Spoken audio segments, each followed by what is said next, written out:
Sizler de inşallah burada basın ve kamera önünde taleplerinizi dile getireceksiniz. Başkanımız da anlatacak. İnşallah sorunsuz bir şekilde dağılacağız. Güzel bir etkinlik olmasını diliyorum.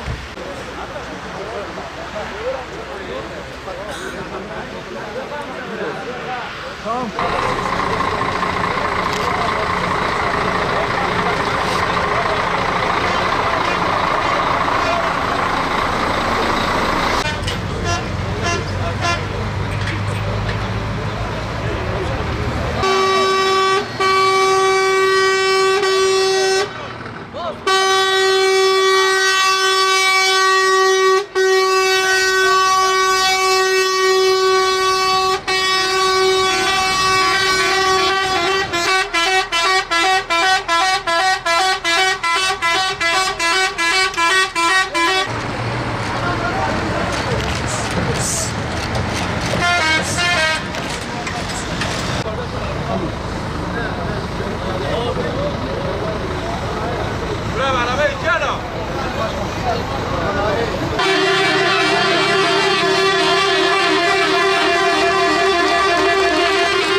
Türkiye'de yaklaşık olarak yük taşımacılığı yapan 5 milyon civarında kamyon ve kamyonet bulunmaktadır.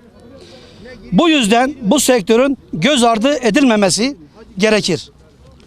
Buna bağlamda kamyoncu esnafımız dertlidir ve mağdurdur. Özellikle yeni yıl ile birlikte uygulamaya başlayan dijital tahograf düzenlemesiyle ile birlikte tonaj ve muayene gibi sorunlar çözüm beklemektedir. 1 Ocak 2020 ile birlikte uygulamaya konulan dijital tahografla ilgili 9 saatlik seyahat süresinin uzatılması başta olmak üzere evrak, tonaj, muayene ve korsan nakliyecilerle ilgili yaşanan sorunların çözüme kavuşturulması zaruri ve ertelenmemektedir. Söz konusu uygulamaya konulan düzenlemelerin altyapısı yoktur. Sürüş saatleri en az 13 saat olmalıdır. Bu temelde yetkili federasyonumuzla belirtilen hususlarda ortaklaşarak bir an önce sorunların çözümünü sağlamalıdırlar. Tatvan Şoförler Odası olarak temennimiz budur ve en kısa zamanda çözüm beklemekteyiz. Biz burada şoför arkadaşlar olarak devletin bu yeni yapılan kanunlarda biz tabii karşı gelmiyoruz ama bize biraz esnek davranmalarını istiyoruz. Çünkü biz 9 saat 24 saate 9 saat yol gelme bölmek için ve buna Türkiye'nin yol şartları uygun değil. Direkt dağına gidiyoruz. Evet, takomuz tamamlandı, orada duramıyoruz. Hem yani Türkiye'nin bu yol şartlarına uygun değil bu 9 saat. Artı biz ton bazında, kilometre bazında fiyat istiyoruz. Bu devlet büyüklerimizde. Bize biraz esnek davranmaları lazım. Ve öyle arkadaşlarımız var. Değil e-devlet faturasıyla, e-devletten e-faturayla yükü bildirme. Adam öyle arkadaşlarımız var, daha tuşlu telefon kullanması bilmiyor. Bunun için devlet büyüklerimiz tarafından biraz esnek davranmalarını, bize yardımcı olmalarını istiyoruz. Ne yakın biz bir grevdeyiz. Evet. Biz bu grevi sadece bir seferliğine mahsus değil. Tamam. Yani her zaman yapacağız. Yani bu şekilde eğer olursa hiç kimse evine bir ekmek götüremez. Ya 9 saat hangi şoför? Ha ben burada çıktım, gittim arkadaşın dediği gibi ben Tandurak Dağı'nda benim 4,5 saatim tamamlandı. Ben o karda bozda orada 24 saat bekleyecek miyim? Ya zaten biz mağdur durumdayız. Adamın altında 400 milyarlık araba var, 100 milyon cebine para var. Adam arabanın altına lastik alamıyor ya. Şimdi dijital tahograf çıkartmış, 3,5 milyar tahograf. Bunun ehliyeti değişecek. Yok bunun psikotekniğidir, yok bilmem neydir. Yani her gün ayrı bir zorluk çıkartıyor kamyoncuya karşı. Bizim kamyoncu olarak zaten devlete verdiğimiz destek, devlete verdiğimiz vergi her şeyden daha yüksektir. Herkes kamyoncuyu sahipsiz biliyorlar. Kamyoncular Sahipsiz sahipsiz görmezler. değil. Kamyoncular sahipsiz değil. Zamanı gelir bu ahı çekecekler. Her birinin arkasında en az 5 nüfusu vardır. Örneği buradan saatte memur arkadaşlar herkes de biliyor bunu. Örneğin saatte burada 100 tane araç çıkıyor. Hepsi aynı saatte Diyarbakır'a varıyor.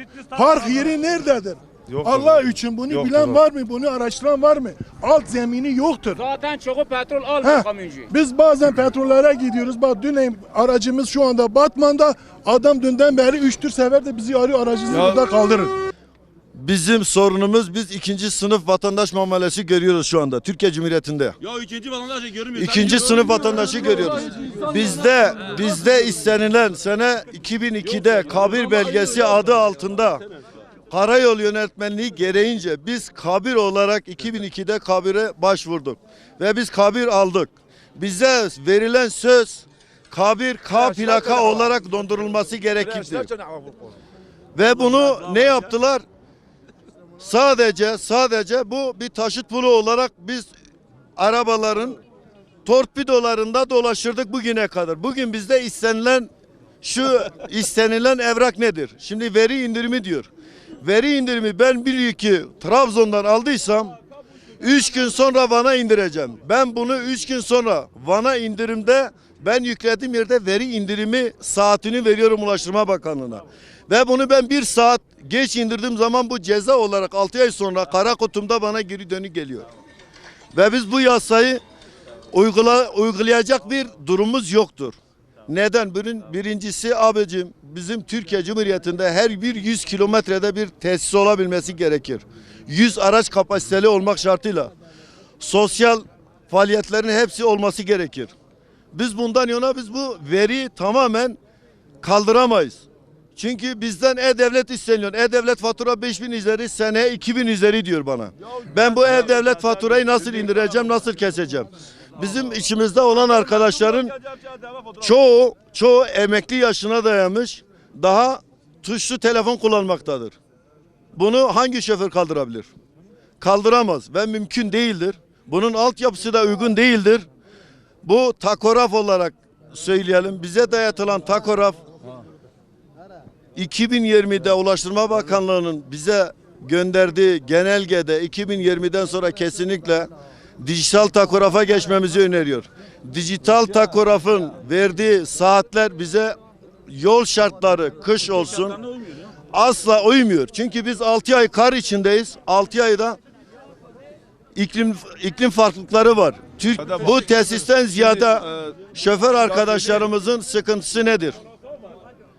Araba arıza verdi, araba yüklü, veri indirimi 2 gün sonra verilmiş. Ama bu arıza konusunda biz ne yapacağız? Kamyoncunun derdi aslında bir değil 1000 derdi var. Ben şahsen 1995 yılından beri kamyonculuk yapıyorum. 95 yılından bugüne kadar 20 taneden fazla kart almışım. Her bir seferinde para ödüyoruz. Bu kartlar mı arabayı kullanıyor? Madem adalet diyorsan hastaneler var, sağlık şeyi var. Her sene gidip bir sağlık raporunu alıp gitsin. Bu kartlar mı bu arabaları kullanıyor? Her sene 1 milyon virüs kartı Bir bu kadar da çöpe atmışım tarihi geçenler.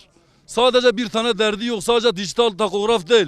Her 81 il var. Her ilde hemen her yerde kantar kurulmuş. Gündüz sabah 8'de kantar açılıyor. Akşam 5'e kadar, akşam 5'ten sonra gidip içeride tavla oynuyorlar. 40 ton 50 tonla gelip araçlar geçiyor. Plakayı kapatıp kaçıyor. Kimse peşinden gitmiyor. Ben şahsen geçen sene Elazığ Kovancılar'da bir lojistik firması var. Lojistik firmasının 50 tane aracı var. 50 tonla sürekli fabrikaya malzeme taşıyor. Lojistik firmasının araçları geçsin diye kantarı kapattılar. Ben de peşlerine takılıp gittim. Beni yakaladılar. 11.020 lira ceza ödedim. Yük taşımıyoruz, dert taşıyoruz. Yük taşımıyoruz, dert taşıyoruz. Yani sorun bir değil, 1000 tane sorunumuz var.